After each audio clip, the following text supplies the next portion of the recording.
네, 안녕하세요. 축구생각입니다. 일요일에 있는 프로토 총 5경기 준비를 해왔고요. K리그 1경기와 올림픽 예선 2경기, 그리고 MLS 2경기로 총 5경기 구성을 해왔습니다.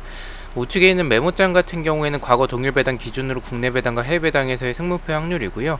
좌측에 있는 인플레이 게임 같은 경우에는 배당이 좋고 다양한 이벤트들이 있습니다. 뭐 보시면은 이렇게 배당에서의 플러스가 되는 조합을 많이 가져갔었을 때 더 이제 배당을 더 좋게 주는 그런 이벤트가 있고요.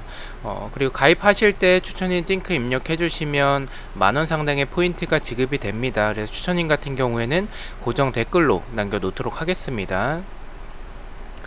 자, 첫 번째 경기부터 말씀을 드리겠습니다. K리그 경기고요. 울산 경기부터 말씀을 드리겠습니다. 일단 울산 대 수원FC의 경기입니다. 배당적인 확률은 국내에선 무승부 쪽, 해외 배당에선 승 쪽을 가리키고 있는데요.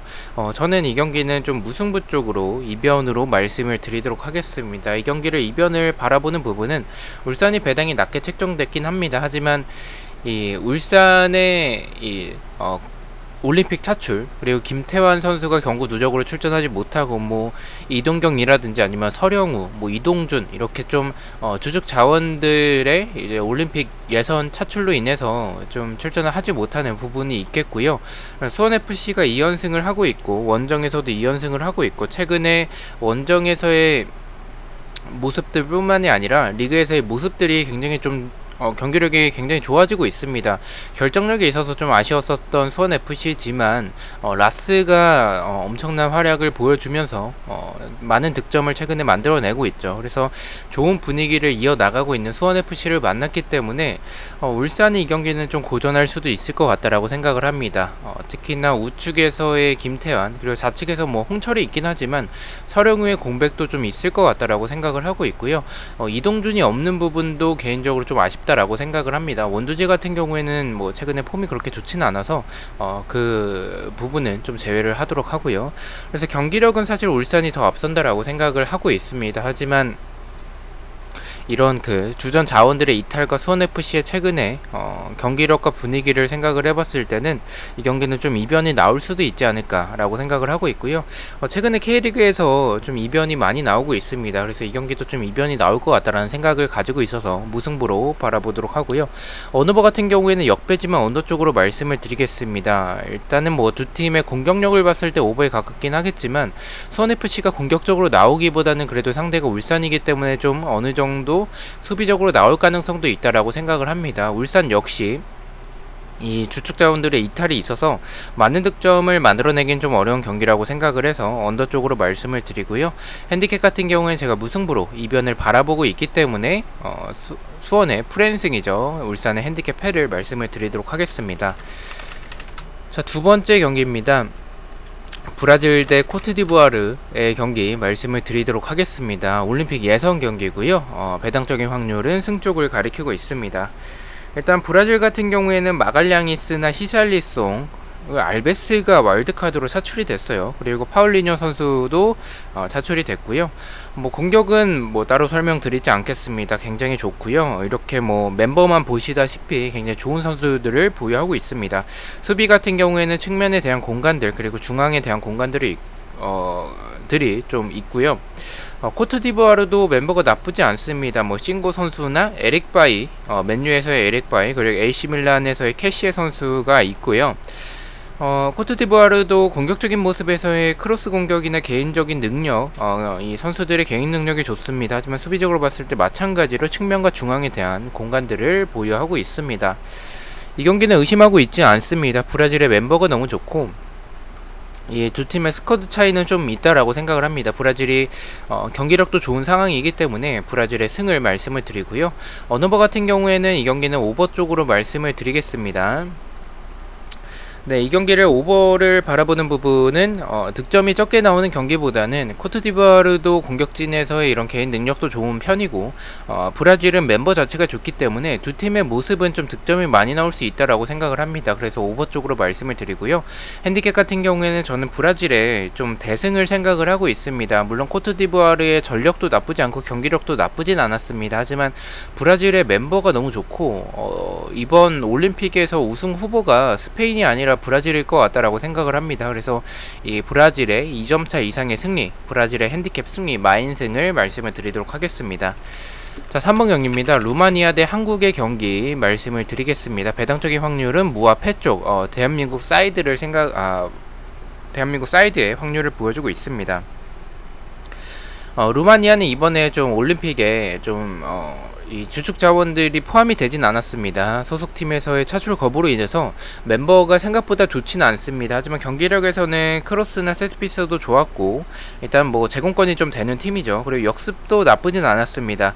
수비 같은 경우에는 측면과 중앙에 대한 공간이 있고 수비 숫자가 좀 부족한 모습들을 보여주고 있습니다. 일단 한국이 1차전에서 뉴질랜드에게 패배를 했죠. 근데 경기력이 나쁘진 않았습니다. 특히나 전반전에 근데 이강인이 있을 때와 없을 때의 차이가 좀 큰 것 같아요. 권창훈도 좀 와일드카드로 뽑혔는데 그런 활약 자체가 좀 아쉽다라는 생각을 가지고 있고요. 일단은 이 경기 루마니아의 경기력이 나쁘진 않지만 한국이 뉴질랜드와의 경기 때 보여줬었던 전반전에 보여줬었던 그런 전방 압박들 충분히 통할 수 있다라고 생각을 합니다. 루마니아도 좀 수비 숫자가 부족한 모습을 보여주는 팀, 일단 수비적인 팀인 것보다는 뉴질랜드보다는 라인이 좀 높을 가능성이 있습니다. 그렇다면 황의조의 한 방을 좀 기대해도 좋지 않을까라고 생각을 해서 루마니아의 패를 말씀을 드리고요. 언어버 같은 경우에는 언더 쪽으로 말씀을 드리겠습니다. 이 경기 언더 쪽을 바라보는 부분은 일단 루마니아가 공격적으로 가담하는 선수가 많습니다. 하지만 한국이 그렇게 지난 경기처럼의 결정력을 좀 좋지 않은 결정력을 보여줄 가능성도 있다라고 생각을 하고 있고요. 좀 후반전에는 지치는 모습들, 전반에 득점을 만들어내지 못한다면 득점이 아예 안 나올 가능성도 있다라고 생각을 하고 있습니다. 그래서 득점이 적게 나오는 언더 쪽을 바라보고 있고요. 핸디캡 같은 경우에 말씀드렸듯이 저득점의 경기를 생각을 하고 있기 때문에 한국의 1점차 승리, 루마니아의 핸디캡 무승부를 말씀을 드리도록 하겠습니다. 자, 4번 경기부터는 이 월요일에 오전의 경기여서 인플레이 게임에서 24시간 기준으로 업데이트가 되기 때문에 아직 업데이트가 되지 않았습니다. 이 한글표를 보면서 말씀을 드리겠습니다. 뉴잉레벌 대 몽레알의 경기고요. 배당적인 확률은 승패 쪽을 가리키고 있습니다. 일단 뉴잉레벌이 몽레알 상대로 좀 강했었습니다. 승무패 쪽에서는 좀 이 경기를 좀 이변을 바라보기도 했었지만 일단 뉴잉레벌이 최근에 그래도 흐름이 나쁘지 않고 몽레알 상대로 너무나도 낮은 정배당을 받았다라는 점, 상대 정적에서도 우위한 점, 경기력도 어쨌든 뉴잉레벌이 더 좋은 모습을 보여주고 있기 때문에 뉴잉레벌의 승으로 말씀을 드리고요. 언어버 같은 경우에는 오버 쪽으로 말씀을 드리겠습니다. 몽레알의 경기력도 나쁘지 않습니다. 뭐 순위적으로도 괜찮은 모습을 보여주는 팀이고요. 역습에서의 모습들, 그리고 측면에서의 크로스, 비온 존슨이 어쨌든 제공권이 좋은 선수이기 때문에 그 한 방을 노려서 득점이 충분히 가능하다라고 생각을 합니다. 몽레알 역시 득점이 가능하다라고 생각을 하는 다득점의 경기라고 생각을 해서 오버 쪽을 말씀을 드리고요. 핸디캡 같은 경우에는 뉴잉레벌의 1점차 승리, 몽레알 역시 득점이 가능하다라고 생각을 하는 경기이기 때문에 뉴잉레벌의 1점차 승리로 핸디캡 무승부를 말씀을 드리도록 하겠습니다. 자, 마지막 경기입니다. 인터마이 대 필라델피아의 경기고요. 배당적인 확률은 국내와 해외 둘 다 비슷한 확률을 보여주고 있습니다.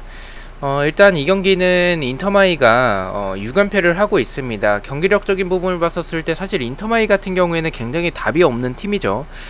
이강인과 뭐 마투이디 이런 선수들 나이가 좀 있기 때문에 전체적으로 기동력이 떨어지고 전방에서부터 하는 압박 자체도 좀 부족하고요. 수비도 굉장히 불안합니다. 수비 숫자도 좀 부족하고 기동력도 좋지 않고요. 공격에서의 이강인의 한 방이 있긴 하지만 그것을 필라델피아의 상대로 좀 기대하긴 좀 어려울 것 같고요. 필라델피아 같은 경우에는 뭐 경기력 자체가 나쁜 팀은 아닙니다. 하지만 최근에는 좀 흔들리는 모습을 보여주는 팀이기도 하고 인터마이의 연패가 좀 길다라는 점, 경기력을 봤을 때는 그래도 필라델피아가 우세하긴 하겠지만 배당적인 확률에서도 인터마이가 정배당을 받았기 때문에 비슷한 확률도 보여준다라는 점, 충분히 이변이 나올 수도 있지 않을까라고 생각을 합니다. 경기력은 말씀드렸듯이 필라델피아지만 이런 배당적인 부분들, 그리고 이제 인터마이의 연패가 너무 길기 때문에 한 번쯤 끊길 타이밍이 됐지 않았을까라고 생각을 하고 있습니다. 인터마이의 무승부로 이변을 바라보도록 하고요. 언어버 같은 경우에 언더 쪽을 말씀을 드리겠습니다. 이 경기는 필라델피아의 경기력이 최근에 흔들리는 모습들이 있고 인터마이가 연패가 너무 길기 때문에 조금은 수비적으로 나올 가능성도 있다라고 생각을 합니다. 그렇게 된다면 좀 저득점의 경기 언더 쪽으로 생각을 하고 있고요. 핸디캡 같은 경우에 제가 무승부로 이변을 바라보고 있기 때문에 인터마이의 핸디캡 승을 프랜승을 말씀을 드리도록 하겠습니다. 자, 이렇게 5경기에 대해서 공유를 모두 마치고요. 1번 경기부터 가장 추천을 드리는 픽을 말씀을 드리겠습니다. 울산은 1번 경기 울산의 언더, 2번은 브라질의 승, 3번은 루마니아의 패를 가장 추천을 드리고요. 4번은 뉴잉레벌의 오버, 5번은 인터마이 언더를 가장 추천을 드리도록 하겠습니다. 자, 이렇게 5경기 중에서 한 개의 픽을 가져와 봤고요. 부주력 픽입니다. 주력과 고배당 픽은 멤버십 회원분들에게만 공유가 되고 있고요. 단톡방 참여를 희망하고 싶으신 분들은 멤버십에 가입을 해주시면 될 것 같습니다. 자, 첫 번째는 울산의 언더, 두 번째는 루마니아의 패, 세 번째는 인터마이의 언더를 가져가 봤고 5.4배당을 책정을 받았습니다. 우측의 인플레이 게임에서 울산의 언더와 루마니아의 패를 가져갔었을 때 4.22배당, 한마디로 이벤트까지 포함을 해서 배당이 훨씬 더 높게 책정이 되시는 것을 확인하실 수가 있겠고요. 배당이 좋기 때문에 한 번씩 이용해 보시는 것을 추천을 드리도록 하겠습니다. 저는 다음 주에 이제 승무패 경기들 그리고 주중에 있는 프로토 경기들로 다시 찾아뵙도록 하겠습니다. 시청해 주셔서 너무나도 감사드리고 구독과 좋아요 너무나도 감사합니다. 감사합니다.